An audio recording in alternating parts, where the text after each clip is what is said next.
核桃尖儿摔成这样了，还能不能修？修完了之后什么样？本期视频告诉你答案。先用这个大球针给它挖了一顿挖啊，啥意思？就是快点的把它赶紧整完好，干下一步。用这个最大的球针，那是用0.5的球针的挠到猴年。什么样的工具干什么样的活？第一步先用大球针啊，把整体的形状和这个大型往下去。然后再用这个保健针啊，做第二步，开始做精细的纹路，把两边的主筋的缝啊先给它做出来，然后再做这个尖儿旁边细小的纹路。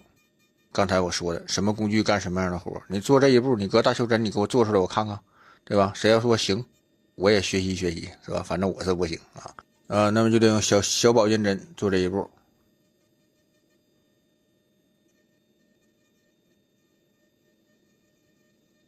那么这一步完事儿，下一步干什么呢？用这个小球针，再把这个保健针走过的地方啊，有棱有角、见棱见角的地方，给它磨的圆润一点。看我做的多认真，这小活做的精细不啊？两边都一样，那边磨完之后，把这边也给它磨一遍，都走一遍，整个尖儿这个位置，看看哪儿不行，哎，再补几刀，再扫一遍。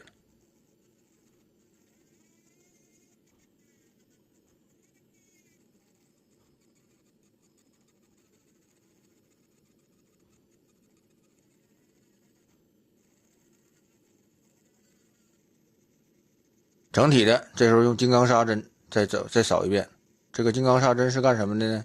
来去除这个秋刀走过的一个刀痕啊，因为它这核桃已经玩过了，有瓷度，所以说就尽量要还原。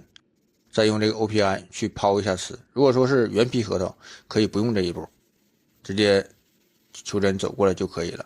好了，朋友们，看一看我做完这个效果。如果你们感觉我这活还行，关注点一点，评论区等你们。别忘了收藏转发，我是韩凡，感谢支持。